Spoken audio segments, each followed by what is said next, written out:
감사는 성숙한 그리스도인들의 삶의 모습입니다. 사소한 일에 자꾸 불평하고 원망하면 신앙이 자라는데 어려움이 많습니다.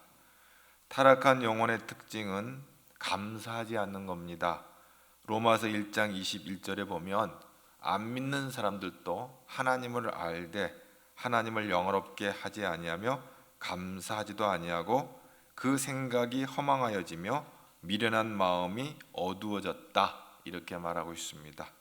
반면에 감사하는 영혼은 하나님을 영화롭게 한다고 하는 것입니다. 시편 50편 23절에 감사로 제사를 드리는 자가 하나님을 영화롭게 하나니 내가 하나님의 구원을 보이리라. 감사로 제사를 드리는 자가 하나님을 기쁘시게 하는 겁니다. 그리고 하나님께 영광을 돌리는 겁니다. 그러면 하나님의 구원을 보여주시겠다, 이렇게 말씀하고 있습니다. 성경에 나타난 믿음의 사람들의 공통적인 특징은 감사하는 사람들이었다는 것이죠. 다윗 왕은 감사왕이었습니다. 감사왕. 다니엘은 감사총리였습니다. 다니엘서 6장 10절에 보면 자기 집에 돌아가서는 윗방에 올라가 예루살렘으로 향한 창문을 열고 전에 하던 대로 하루 3번씩 무릎을 꿇고 기도하며 하나님께 감사하였더라. 다니엘은 총리가 이제 하루 일과를 마치고 퇴청을 하잖아요. 퇴근을 하면 술집으로 가는 게 아니고 윗방에 올라가, 기도방이죠. 하루 3번씩 무릎을 꿇고 기도하며 기도했다. 하나님께 감사하며 예배했다 하는 것입니다. 얼마나 기가 막힌 일인지 말로 할 수 없어요. 나라를 위해서 또 자기의 막혀진 직무를 위해서 기도하며 나갈 때 그는 정권을 바꿔 나가면서까지 총리로서 장수 총리의 그런 어떤 귀한 사명을 감당하는 것을 보게 되어집니다. 기도의 사람이었기 때문에 그는 쓰임 받을 수 있었다는 것이죠. 사도 바울 또한 감사가 넘치는 사람이었습니다. 골로새서 2장 7절에 보면 그 안에 뿌리를 박으며, 예수님 안에죠, 세움을 받아 교훈을 받은 대로 믿음에 굳게 서서 감사함을 넘치게 하라, 이렇게 말씀하고 있는 거죠. 여러분, 이 감사라고 하는 것을 보면 이 감자는요, 두 개가 합쳐졌는데 다할 함자와 마음 심자, 다할 함자와 마음 심자가 합쳐서 감이 되는 거예요. 그러니까 마음을 다하고 마음을 다하는 거고, 사는 뭐냐? 말씀원과 몸신 마디촌. 그러니까 이게 뭐냐면 마디촌은 구부린다는 건데, 마디 구부리는 거죠. 마음을 다해, 다할 함과 마음 심자, 마음을 다해 말과 몸을 구부린다. 이렇게 표현할 수가 있어요. 이 한문을, 이 상형 문자를 이렇게 풀어서 보면 그런 의미가 있는 거예요. 그런데 여러분, 우리가 예배를 히브리어로는 아바드라고 그러는데 이게 섬긴다, 이런 뜻이 있고요. 쏴하라는 말은 엎드린다, 굴복한다는 그런 뜻이 있어요. 그리고 헬라어에 와서는요, 프로스퀴네오 하는데 종이 주인에게 문안할 때 존경의 표시로 이렇게 구부리는 거예요. 조아리는 거. 이거를 프로스퀴네오 하는데, 예배라고 하는 단어를 바로 이 아바드, 쏴하, 또 프로스퀴네오, 이렇게 단어를 쓰는데, 놀랍게도 이 한문을 만든 사람들의 그 의식과 생각과 또 히브리어나 헬라어에 나오는 이 개념이 틀리지를 않아요. 비슷해요. 한마디로 감사는 뭐예요? 그래서 예배다. 감사는 예배예요. 오늘 본문은 다윗의 시인데, 다윗이 하나님과 깊은 교제를 나누고 있습니다. 그러면서 다윗이 감사하는 이유가 있어요. 찬양하는 이유가 있어요. 왜 다윗이 하나님을 찬양하는가? 하나님 앞에 감사하는가? 그 감사의 이유가 나오는데, 우리 8절 말씀을 우리 다 같이 한번 보도록 하겠습니다. 103편 8절 말씀입니다. 여호와는 긍휼이 많으시고 은혜로우시며 노하기를 더디하시고 인자하심이 풍부하시도다. 긍휼이 많으신 하나님. 긍휼이라는 게 뭡니까? 우리의 형편과 처지를 다 알고 이해하는 것을 말씀하고 있습니다. 하나님은 우리의 형편과 처지를 알고 우리를 불쌍히 여기시는 것이죠. 그 긍휼하신 사랑이 우리와 함께이기 때문에 우리가 감사해야 하는 것입니다. 예수님께서 그 따르는 사람들에게 사용하시는 말씀 가운데 긍휼히 여기셨다, 이런 말씀을 많이 씁니다. 이 헬라어로 스플랑크니조마이는 이 스플랑크나 몸의 내장을 말하는 건데 뱃속 깊은 곳에서부터 올라오는 강렬한 감정입니다. 이 긍휼이라고 하는 해당되는 히브리어는 라카밈인데 자궁이라는 의미가 있습니다. 한 생명이 잉태되어 세상에 나오기까지 무조건적인 양분이 공급되어지고 사랑으로 그 태아를 쌓아안고 그 생명이 바깥으로 나올 때까지 생명을 자라게 하고 보호하는, 그게 바로 라카밈인데 바로 그런 긍휼이라고 하는 뜻이 그 의미가 담겨져 있어요. 바로 긍휼이라는 것은 사랑이죠. 사랑. 주님은 우리의 필요한 것을 아세요. 사랑이 뭐예요? 필요한 것을 아는 거가 사랑이에요. 우리가 연약한 것 또한 아세요. 우리의 좋은 것만 보시는 게 아니에요. 우리의 연약한 것도 아세요. 또 우리의 간절한 소원도 아세요. 하나님은 우리를 사랑하시기 때문에 그렇습니다. 우리를 긍휼히 여기신다고 하는 것은 불쌍히 여기시는 거예요. 그렇기 때문에 우리는 하나님 앞에 감사로 나가야 된다는 것입니다. 오늘 시편 103편 13절 14절 말씀을 한번 다 같이 한 목소리로 읽어보도록 하겠습니다. 아버지가 자식을 긍휼히 여긴 같이 여호와께서는 자기를 경외하는 자를 긍휼히 여기시나니 이는 그가 우리의 체질을 아시며 우리가 단지 먼지뿐임을 기억하심이로다. 우리의 체질을 아신다. 우리의 연약함을 아신다. 우리의 인생의 연약함, 여러분 우리가 얼마나 연약한지를 알려면 하나님께서 그 성경을 통해서 우리의 연약함을 알게 해주시는 하나의 그 예가 있는데 그게 뭐냐면 여러분 성경 펴놓고 보면 이 풀에 대해서 풀을 말해요. 인생은 그날의 풀과 같으며 그 영화는 들의 꽃과 같다, 이렇게 말씀하시는데 이 풀을 보면 인간의 연약함을 알 수가 있대요. 풀은요 세월이 가면 시들고 꽃은 떨어지게 돼 있어요. 인생도 마찬가지요. 세월이 가면 늙고 세상을 떠날 날이 오는 거예요. 이게 풀과 같은 거예요. 이 풀을 보면 풀이 시들고 말라서 꽃이 꺾어지고 떨어지고 소멸되어지는 것을 인생에 비유를 하고 있어요. 그것을 보면, 풀을 보면 아, 인생이 저렇게 연약한 거구나, 우리를 이렇게 알게 하시는 거죠. 우리는 인생의 들의 꽃과 풀과 꽃과 같아서 시들고 또 떨어질 때가 오는 것이죠. 병들고 나이 들어 죽음이라는 그런 시간이 다가오기도 하는 것이죠. 그 연약한 존재들이라는 거예요. 하나님께서는 우리 인간의 이 연약한 존재임을 다 알고 계세요. 예수님께서 십자가에 달리시기 전에 제자들에게 당신이 이제 고난받을 것을 설명을 하니까 제자들이 이해를 하지 못하고 절대 그러면 안 된다고 그러고, 베드로 같은 경우는 절대 나는 주님 배신 안 한다고 그렇게 큰 소리를 뻥 쳤지만 그 하루가 지나기 전에 베드로는 3번이나 예수님을 모른다고 부인을 했잖아요. 그럼에도 불구하고 예수님께서 고난 받으시고 십자가 지시고 이제 사망의 권세 깨뜨리시고 부활하셔서 제일 먼저 찾아간 곳이 바로 제자들을 향해 찾아갔어요. 제자들이 다 예수님을 버리고 도망갔지만 예수님께서 찾아가셔서 그들을 위로하시고 에이레네 샬롬 평안을 비시고 그들을 불쌍히 여기시는, 용서해 주시는 그런 모습을 보게 되어집니다. 우리는 그 은혜로 하루하루를 살아가게 되는 것이고 그리고 일생을 살아가는 것입니다.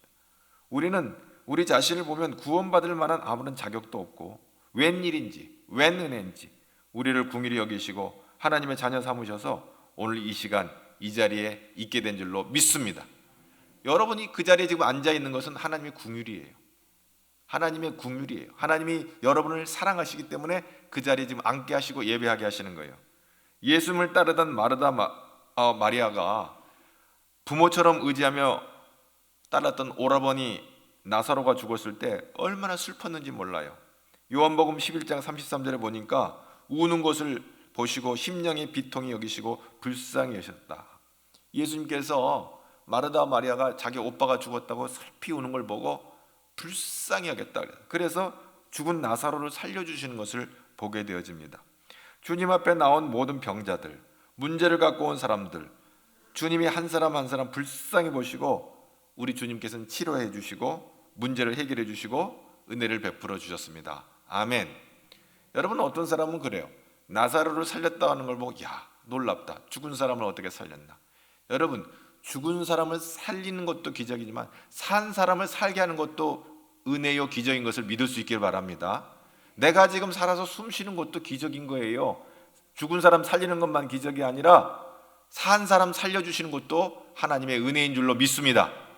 그래서 날마다 사는 것이 내가 능력 있고 힘 있고 재주가 있어서가 아니라 하나님이 살려주셔서 사는 거예요. 하룻밤에 우리의 인생이 어떻게 될지 모른다니까요. 5만 원 용돈 들고 나가서 오늘 밤 재밌게 즐겁게 지낸다고 나갔다가 오늘 못 돌아온 아이가 있단 말이에요. 이게 인생이란 말이에요. 이제 신나서 코로나가 이제 점점 사그러들어 가면서 마스크도 점점 이제 마스크도 벗고 온갖 세상은요, 그동안 눌리고 묶였던 것들을 풀어짐으로 말미암아 그야말로 자유를 누리기 위해서 세상으로 흩어져 나갑니다. 세상 즐거움을 쫓아 나갑니다.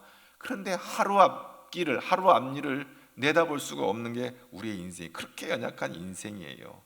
그런 인생들을 향해서 마가복음 6장 34절에 보면 예수님께서 베데스다 광야에서 주님의 말씀을 가르치시는데 예수님께서 큰 무리를 보시고 목자 없는 양 같음을 인하여 불쌍히 여기셨다 그랬어요. 그래서 저들을 그냥 돌려보내지 아니하시고 하루 종일 말씀을 그냥 쫄쫄 굶고 하나님 말씀을 듣는 이스라엘 백성들을 돌려보내지 않고 보리떡 5덩이와 물고기 2마리로 5천 명을 배불리 먹이는 그런 놀라운 사건을 우리 요한복음에도 등장하는데 보면은 주님께서 불쌍히 여기셨다.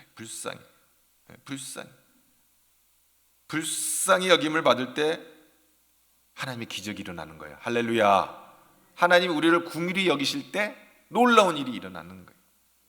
오늘 시편 103편 우리 오늘 말씀 3절, 4절, 5절 말씀을 다 같이 한번 보겠습니다. 그가 내 모든 죄악을 사하시며 내 모든 병을 고치시며 내 생명을 파멸해서 속량하시고 인자와 긍휼로 간을 씌우시며 좋은 것으로 내 소원을 만족하게 하사 내 청춘을 독수리같이 새롭게 하시는도다. 아멘. 죄악을 사해 주시고 모든 병을 고쳐 주시고 아멘. 생명을 속량해 주시고 아멘. 인자와 긍휼로 간을 씌우셨다. 하나님은 우리를 긍휼히 여겨 주셔서 우리의 모든 죄와 저주와 질병을 짊어지시고 십자가에다 다 못 박고 우리를 그것으로부터 자유케 하셨어요. 죄로부터 저주로부터 우리를 자유케 하셨어요. 할렐루야. 우리를 긍휼히 여기시는 그 은혜로 말미암아 우리를 하나님의 자녀로 세워주신 거예요. 얼마나 감사합니다. 이 놀라운 비밀들을 깨달은 다윗은 하나님 앞에 기도하는 거예요. 시편 51편 1절에 보면 다윗이 아주 흉악한 죄를 짓고 하나님 앞에 기도합니다. 하나님이여 주의 많은 긍휼을 따라 내 죄악을 치워 주소서. 다윗이 하나님 앞에 딱 서보니까 하나님이 긍휼이 많으신 하나님이에요. 그 긍휼로 내 죄악을 깨끗이 지워달라고 그렇게 기도하는 거예요. 주님, 나를 불쌍히 여겨주세요. 내 힘으로는 문제를 해결할 수가 없습니다. 나를 긍휼히 여겨주시고 나를 도와주세요 라고 이렇게 다윗이 엎드려 기도할 때 하나님께서 다윗이 해결할 수 없는 그 죄의 문제를 해결해 주시는 것을 보게 됩니다. 아멘. 그렇습니다. 그리고 오늘 이 긍휼하신 하나님, 그 하나님 때문에 우리는 감사할 이유가 있는 거예요.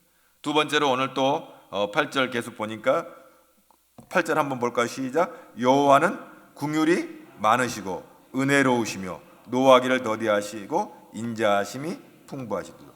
긍휼이 많으시고 또 많으신 게 뭐예요? 은혜로우시다. 은혜가 뭡니까? 값없이 주시는 선물이에요. 우리가 구원을 값없이 선물로 받았어요. 돈을 주고 산 거 아니에요. 무슨 선한 일을 많이 해서 구원받은 거 아니에요. 죄인 되었을 때 주님이 우리를 긍휼히 여기셔서 십자가에 달려 돌아가심으로 말미암아 누구든지 회개하고 예수님을 믿기만 하면 값없이 구원을 선물로 주신 거예요. 지금으로부터 505년 전 1517년 10월 31일 비텐베르크에서 마르틴 루터에 의해서 종교개혁이 일어났습니다. 가장 유명한 종교개혁의 외침은 뭐예요? 오직 믿음. 아멘. 솔라 피데. 사람의 업적이나 공로가 구원받지 못한, 하나님께서 예수 그리스도의 십자가에서 이루신 속죄를 믿음으로써 죄를 용서받고 구원을 받는 거예요. 그래서 루터가 외쳤어요. 오직 의인은 믿음으로 산다. 아멘. 할렐루야. 오늘 여기 우리가 무슨 얼굴이 잘나가지고 학벌이 좋아가지고 무슨 돈이 많아서 구원받은 게 아니에요. 믿음으로 구원받는 줄로 믿습니다. 그래서 그 믿음을 꼭 붙잡는 거예요. 505년 전에 마틴 루터가 이 로마서 1장 17절 의인은 믿음으로 산다. 이 말씀이 있었네. 우리가 행위나 업적이나 공로가 아니네. 오직 믿음으로 말미암아 살게 되는 이 말씀 붙잡고는 놀래가지고 하나님 앞에 찬양과 영광을 돌리는 예배자가 된 것이. 그래서 사도 바울은 고린도전서 15장 15절에 나의 나 된 것은 하나님의 은혜로다. 아멘. 내게 주신 그 은혜가 헛되지 아니하며 내가 모든 사도보다 더 많이 수고하였으나 내가 한 것이 아니오 오직 나와 함께 하신 하나님의 은혜로다. 아멘. 사도 바울이 처음에는 예수님을 핍박하는 사람이 됐다가 나중에 부활하신 예수님을 환상 중에 만나게 된 다음에 그가 거듭나서 오직 주를 위해서 그의 생명을 다하기까지 주를 위해서 살았습니다. 여러분, 사도 바울은 그 말년이 그 노후가 럭셔리하게 끝난 게 아니에요. 순교로 끝났어요. 예수 믿는 사람은 말년이 좋아야지 그게 뭘까? 의문을 던지는 사람도 있겠지만 이 사도 바울은 마지막 생명을 주를 위해서 던졌어요. 그래서 복음을 전하는 그런 시기에도 얼마나 어려운 일이 많았어요. 감옥에 가기도 하고 또 배고프기도 하고 여러 가지 많은 어려움이 있었지만 끝까지 주님을 증거하고 그가 마지막 감옥에서 순교하기까지 주님을 증거하다가 저 의의 면류관, 생명의 면류관을 하나님의 그 천성을 향해 달려간 이 사도 바울의 삶을 보게 되는 것입니다. 그런데 그걸 뭐라고 말하냐면요, 사도 바울은 기가 막혀요. 은혜라고 그래요. 은혜. 고난받는 게 뭐가 은혜예요? 고난받는 게 감옥에 가고 배고픈 일이 뭐가 은혜요? 근데 주를 위해서 그렇게 산 것을 은혜라고 여겨요. 여러분, 맨정신 갖고는 그렇게 살 수가 없었을 거예요. 하나님이 힘 주시니까 고난도 이겼어요. 그래서 빈에도 처하고 부에도 처하고. 세상에 사실 사도 바울이 공부를 많이 한 사람이에요. 그럼에도 불구하고 그가 그 공부한 것 갖고 부귀영화를 위해서 쓰지 않냐고 하나님의 성령의 감동이 되어서 하나님의 말씀을 받아가지고 오늘 우리에게 이 귀한 말씀을 우리에게 전해줬어요. 그 얼마나 귀한 일인지 몰라요. 그리고 그의 말로는 정말 하나님 앞에 귀하고 복된 일을 했지만 그럼에도 불구하고 순교로서 이렇게 이 생을 떠나가게 되어진 것입니다. 여러분, 우리가 이렇게 살다 보면 이 땅에서 오래오래 장수하는 것을 복이라고 생각합니다. 물론 맞습니다. 우리가 이 세상의 편에서 볼 때는 이 땅에서 오랫동안 사는 것도 놀랍고 감사한 일이죠. 그러나 하나님의 편에서 볼 때는 하나님이 데려가시는 것도 하나님의 편에서는 은혜예요. 하나님이 이제 더 이상 고생시키지 않고 이제 그만하면 됐다 하고 데려가신 거예요. 그래, 우리가 이 상에서 볼 때는 서운하고 섭섭하긴 하나 하나님 편에서, 여러분, 많은 목회자들 중에서 일찍 세상을 떠나는 분들이 있어요. 이거 왜 그럴까 좀 염려가 되기도 해요. 그건 하나님 나라 가서 물어봐야 돼요. 왜 일찍 데려갔는가. 하여간 그건 하나님 마음이니까 그렇습니다. 여러분, 오늘도 하나님이 우리와 함께 하실 때 영원히 잘 되는 복을 누리게 될 줄로 믿습니다. 아멘. 사도 요한이 그랬어요. 사랑하는 자, 내 영원히 잘 돼야 된다 그랬어요. 우리가 이 영원히 하나님 나라에 들어가지 않으면 무슨 의미가 있겠어요? 그리고 우리가 하는 모든 범사가 또 우리의 영육이 강건함으로 하나님을 기쁘시게 하는 삶을 살아갈 때 마지막 때 하나님 앞에 또 잘했다 칭찬받게 될 줄로 믿습니다. 시편 23편에 보면 원수의 목전에서 상을 베푸신다 그랬어요. 다윗이 그런 고백을 하잖아요. 다윗이 사울왕에 쫓겨다니면서 얼마나 어려운 일이 많았어요.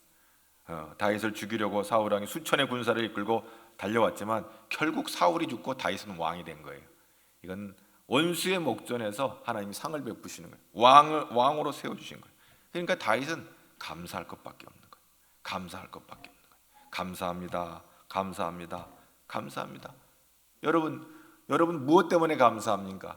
여러분 월급이 올라서 감사합니까? 뭐 좋은 일이 있어서 무슨 좋은 일이 있습니까? 무슨 어떤 일로 인해서 감사합니까? 누가 여러분한테 잘해줍니까? 여러분 오늘 여기 이 시간에 하나님 앞에 감사할 수 있기를 바랍니다. 하나님 감사합니다. 기적이 일어날 줄로 믿습니다. 어려운 가운데서도 감사할 수 있기를 바랍니다. 여러 가지 많은 힘든 일 가운데서도 감사할 수 있기를 바랍니다. 하나님께서 감사하는 자에게 기적을 허락하십니다. 그게 은혜입니다. 어려움도 이기게 하시고 또 어떤 역경 가운데서도 우리를 이기게 하셔서 승리케 하시는 것입니다. 그 다음에 오늘 말씀에 또 감사할 이유를 보니까 8절 9절 다 같이 한 번 더 봅시다. 8절 9절 여호와는 긍휼이 많으시고 은혜로우시며 노하기를 더디하시고 인자하심이 풍부하시는도다.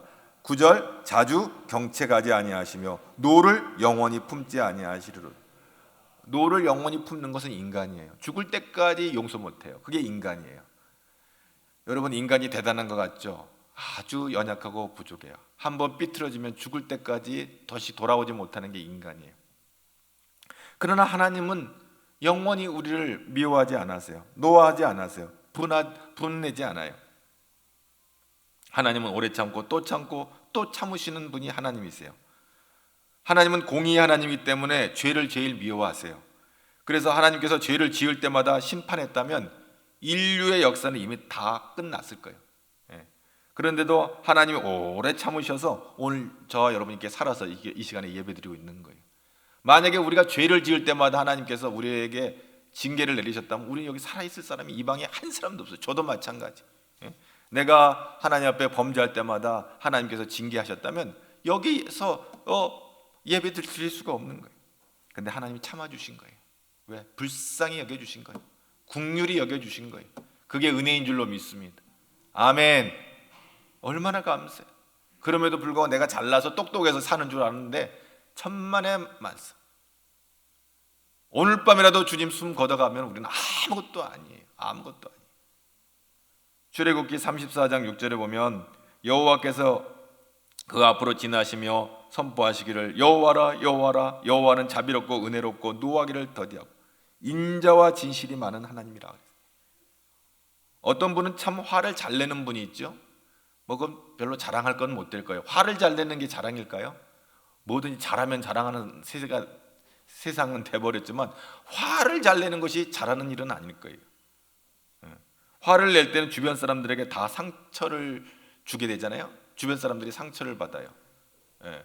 예를 들어서 높은 자리에 있는 사람들이 화를 내면 낮은 자리에 있는 사람들은 그 사람 때문에 상처를 받게 되겠죠. 근데 그런 분들이 있어요. 하는 말이 난 돌아서면 잊어버려 하는 사람이 있어요. 나는 뒤끝이 없어 이런 사람이 있어요. 이런 사람들이 제일 힘든 사람들이에요. 하나님 보시기에도 이런 사람들이 힘들 거예요. 왜? 상처 줄 거 다 주고 자기는 뒤끝이 없다고 하면 얼마나 허망한 일입니까? 자기가 어떤 상처를 주었는지도 까마득히 잊어버리고 주변 사람들을 속 좁은 사람으로 몰아갑니다. 나를 안 받아준다고, 이해를 못 해준다고 집요하기까지 하죠. 참 안타까운 일이 아닐 수가 없습니다. 화는요 사람의 인격을 파괴하는 독성을 갖고 있습니다.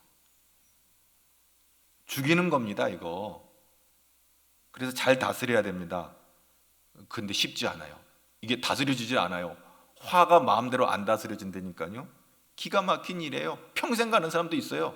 죽을 때까지 가는 사람이 있어요. 죽을 때까지 화를 품고 가는 사람이 있어요. 왜 이래요? 그건 사람만이 그렇게 하는 거예요. 동물이 그렇게 하지 않아요. 사람만이 죽을 때까지 화를 품고 가요. 원수를 풀지 않고 가요. 그게 인간이에요. 그렇기 때문에 예수님께서 십자가에서 우리를 위해서 우리 죄를 소멸해 주지 아니하시면 우리는 우리 죄로 영원 지옥불에 들어가서 영원한 불못에 들어갈 수밖에 없는 인생들이 바로 우리라니까요.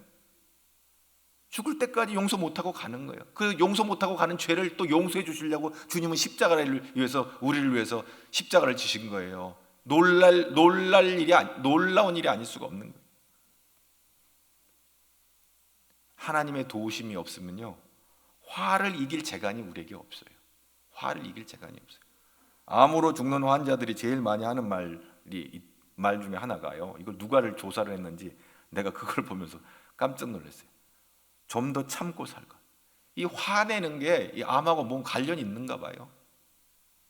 모세를 보세요. 모세가 출애굽에서 이스라엘 백성들을 잘 이끌고 이제 가나안 입구까지 왔어요. 이 가데스 가나안 입구까지 왔는데 거기서 화를 한번 내는 바람에 가나안에 못 들어가요. 억울하죠? 정말 모세 억울했어요.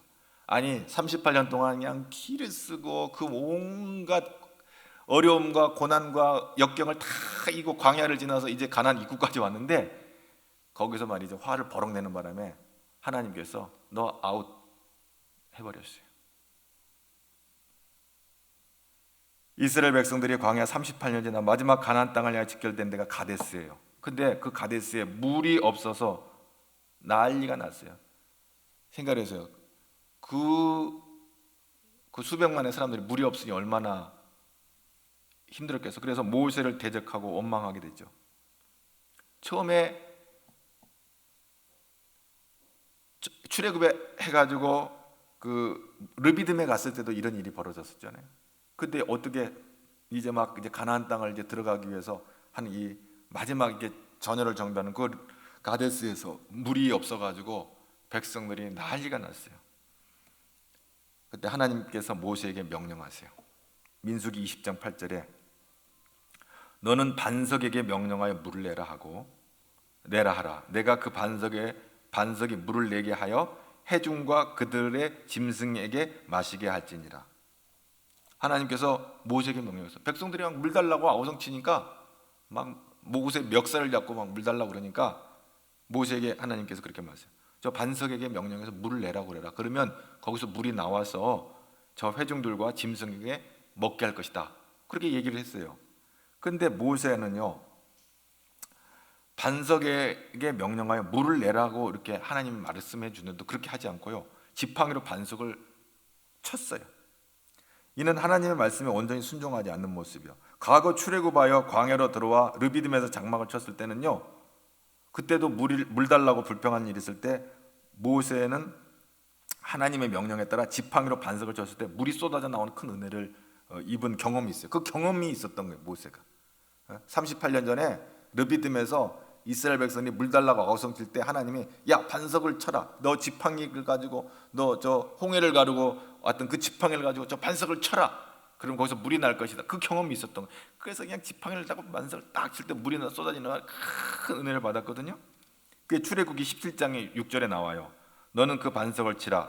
그곳에서 물이 나오리니 백성이 마시리라. 모세가 이스라엘 장로들의 목전에서 그대로 행하니라. 그래서 무슨 일이 벌어지냐, 야 하나님이 우리와 함께 하시는 하나님인구나를 하나님을 찬양하게 되는 것이죠. 근데 이번에는요, 반석을 내어 치라고 말하지 말고 물을 내라고 말하라고 그랬어요. 명령하라고 말씀하셨어요. 근데 모세는 하나님의 말씀에 주의 깊게 듣고 순종하지 않고 한 번도 아니고 두 번이나 반석을 쳤어요. 이건요 다분히 감정적인 행동이었어요. 열받아가지고, 모세가 열을 받아가지고 멱살을 잡고 막 제끼니까 열받아가지고 그냥 지팡이를 가지고 두 번이나 반석을 내리쳤어요. 하나님의 말씀에 순종하여 겸손히 따르지 않고 자신의 감정을 그대로 드러냈어요. 자신의 화를 억제하지 못하고 하나님의 방법이 아닌 자신의 경험과 방법으로 모세가 일을 처리했어요. 물론 물은 흘러나왔어요. 그런데 하나님이 책망을 했어요. 뭐라고 책망하냐면 민수기 20장 11절 12절에 너가 나를 믿지 아니하고 이스라엘 자손의 목전에서 내 거룩함을 나타내지 아니했다. 이렇게 말해요. 그래서 뭐냐면 그들에게 준 땅으로 인도해 드리지 못하리라. 너희는 이 회중을 내가 그들에게 가나안 땅으로 인도하여 드리지 못할 것이다. 화를 한번 내가지고 결국 가나안 땅 입구에서 바라만 보고 들어가지 못하게 됐어요. 하나님은 때때로 새로운 상황에서 새로운 명령을 우리에게 하십니다. 우리가 과거의 경험만을 가지고 있다면 그 말씀에 불순종하는 결과를 낳게 되는 거예요. 과거에 내가 성공했던 그 작은 성공의 경험이 하나님의 일을 그르칠 수가 있는 거예요. 그 상황에 따라서 하나님이 하시고자 하시는 대로 해야 되는데 자기가 옛날에 성공했던 그 경험을 가지고 하려다가 하나님을 대적하는 경우가 나오는 거예요. 하나님께서 모세가 반석을 치는 행위를 보시면서 너 말하라고 그랬는데 반석을 쳤단 말이에요. 왜냐하면 과거는 반석을 쳤을 때 물이 나왔거든요. 근데 이번에 그냥 물이 나오라고 말만 해라. 그냥 말을 하면 되는데 말을 하지 않았어요. 믿지 않은 거예요. 넌 날 믿지 않았다. 그리고 그러한 행위가 하나님의 거룩함을 나타내지 못했다고 했어요. 하나님이 얼마나 놀라우신 하나님인 것을 이제 보여줄 텐데 그걸 불순종하고 과거에 반석을 지팡이로 쳤을 때 물이 나온 것을 경험을 하고 그냥 지팡이를 치는 바람에 말로 하지 않냐고 그럴 때 하나님이 책망을 하신 거예요. 출애굽기 17장 처음 르비딤에서도 그 사건 중에서도 이런 말씀이죠. 그가 그곳 이름을 마사 또는 무리바라 불렀으니 이는 이스라엘 자손이 다투었으며 또는 그들이 여호와를 시험하여 이르기를 여호와께서 우리 중에 계신가 안 계신가 했습니다. 마사는 시험이고 무리바는 다툼이에요. 르비딤에서 물이 없으니까 막 물 달라고 막 거기서 또 한바탕 큰 소동이 일어났단 말이죠. 그때는 이제 하나님께서 물을 내심으로 말미암아 하나님이 우리와 함께 하시는구나. 출애굽해 가지고 처음 이제 시내산을 향해 이제 홍해를 건너서 광야를 지나 시내산을 향해 가는 그 여정에 이 사건이 벌어졌단 말이죠. 우리 하나님 우리와 함께 하시는구나. 그걸 느끼게 된 거예요. 그래서 하나님을 찬양하게 된 것이죠. 하나님의 뜻과 믿음으로 구하는 자에게 구원의 생수를 주시려는 놀라운 구원의 계획을 모세는 믿음의 눈으로 보지 못했다는 거예요. 사마리아 우물가에서 예수님께서 그 여자에게 가가지고 물 달라고 한 얘기가 요한복음 4장에 나와요. 그런데 예수님께서 뭐라고 얘기하시냐면 예수께서 대답하여 이르시되 내가 만일 하나님의 선물과 또 내게 물 좀 달라 하는 이가 누군 줄 알았다면 너가 그에게 구하였을 것이요 그가 생수를 내게 주었으리라. 아니 우물가에 와가지고 예수님이 육신의 목이 말라서 물 달라고 했는지 모르겠는데 거기서 오히려 무슨 말씀을 하냐면 네가 내가 누군지 알면 너 나한테 물 달라고 할 건데 그 물은 생수다. 살아있는 생명수가 생명수를 내게 주었으리라. 그러면서 그 물에 대해서 설명을 하는 거예요. 예수님이 내가 주는 물을 마시는 자는 영원히 목마르지 않고 그 생수는 영원히 목마르지 않고 내가 주는 물은 그 속에서 영생하도록 솟아나는 샘물이 되도록. 할렐루야. 이것이 하나님의 계획이었어요. 가데스에서는 너가 말해 그러면 물이 나올 거야. 그리고 그 반석에서 물이 나올 거야 이렇게 말했지만 모세는 반석을 쳐버렸어요. 내가 누군지 알았더라면, 내가 너에게 생수를 공급해 주신 하나님인 걸 알았다면 너가 말씀에 순종하고 과거의 그 경험대로 하지 않냐고 지금 하나님 말씀하신 대로 순종했을 텐데 네가 순종하지 않았다는 거죠. 그러면서 사도 바울은 이 출애굽기 사건에 대한 해석을 고린도전서 10장 2절에서 이렇게 하고 있어요.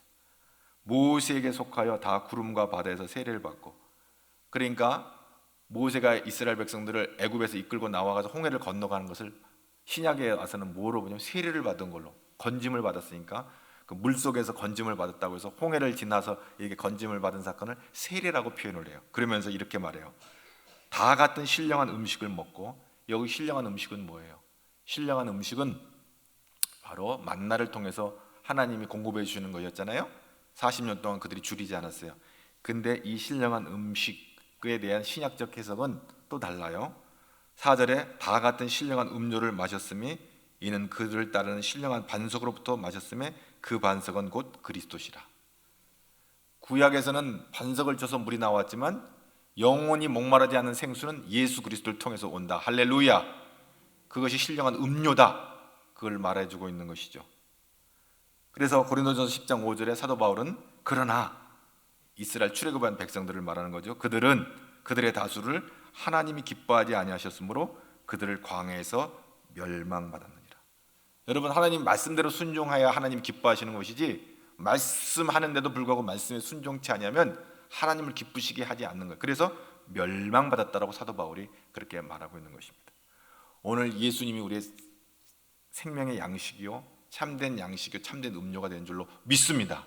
그래서 예수를 먹어야 사는데, 예수를 먹는 건 뭐예요? 예수를 믿는 거예요.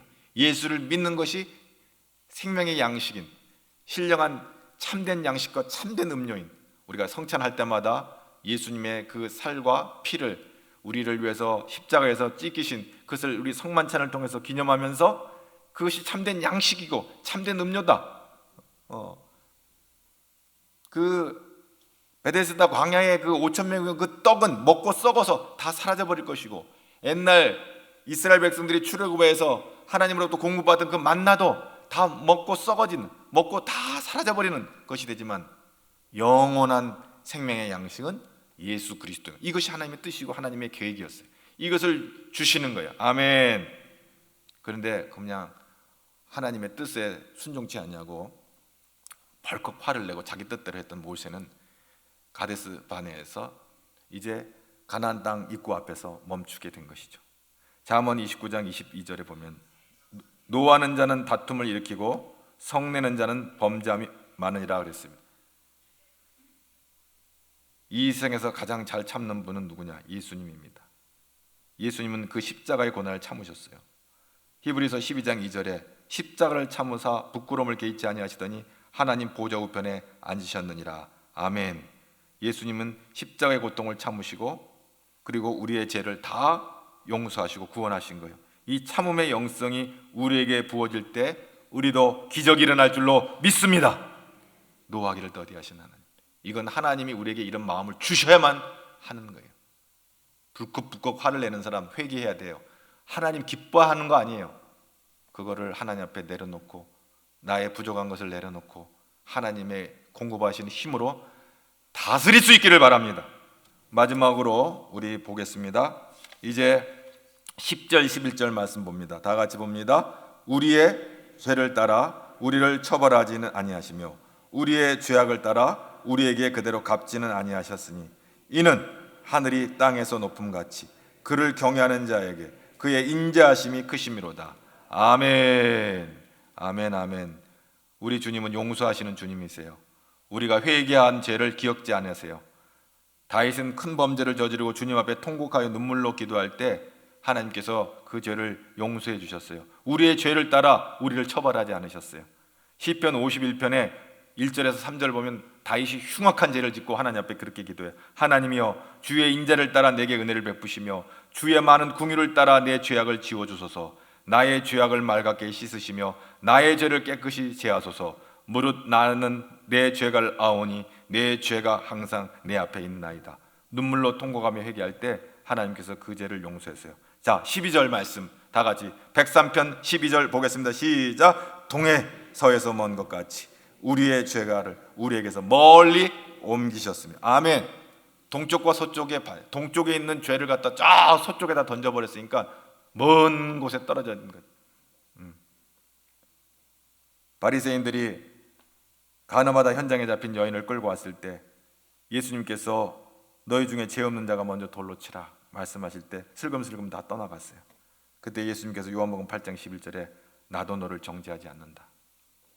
여러분, 오늘 우리가 지난 한 주간, 지난 1년 동안 살면서 누가 여러분에게 상처를 입혔습니까? 누가 여러분을 괴롭히고 있습니까? 누가 여러분을 공경에 빠뜨렸습니까? 하나님 앞에 이 모든 것을 내려놓고 기도할 수 있기를 바랍니다. 하나님이 공급하신 힘으로 승리할 수 있기를 주님의 이름으로 축복합니다. 우리 하나님은 어떤 하나님이에요? 긍휼이 무한하신 하나님이에요. 은혜가 풍성하신 하나님이요, 노하기를 더디하시는 하나님이요, 우리의 죄를 용서하시는 하나님이에요. 할렐루야. 이 하나님이 우리와 함께 하십니다. 이 하나님이 공급하시는 힘을 공급받아서 넉넉히 이기는 자들이 되기를 주님의 이름으로 축복합니다. 승리자들이 되기를 바랍니다. 그래서 오늘 이 아침에 이 오전에 예배를 마치고 나가는 순간 우리는 하나님 감사합니다, 감사합니다, 감사합니다, 감사합니다, 하나님 감사합니다. 감사합니다. 할렐루야. 긍휼이 풍성하신 하나님 감사합니다. 은혜가 넘치시는 하나님 감사합니다. 노를 바라지 아니하시고 참아주시는 하나님 감사합니다. 나를 용서해 주시는 하나님 감사합니다. 감사합니다. 오늘도 감사 찬송 올려드리면서 감사의 기적을 경험하는 여러분 되기를 바랍니다. 내가 이렇게 감사하였더니 하나님께서 내게 이런 기적을 허락해 주셨어요 라고 간증할 수 있기를 바랍니다. 이번 한 주간도 감사로 인하여서 좋은 일이 많이 일어나기를 주님의 이름으로 축복합니다. 하나님 감사합니다. 오늘도 긍휼이 풍성하신, 은혜가 풍성하신, 노하기를 더디하시는, 그리고 우리를 용서하시는 하나님을 인하여 감사하는 자가 되게 하시고 감사로 인하여 승리하는 믿음의 백성들 되게 하여 주옵소서. 감사의 기적이 일어나게 하여 주시옵소서. 놀라운 역사가 나타나게 하여 주시옵소서. 예수님 이름으로 기도합니다.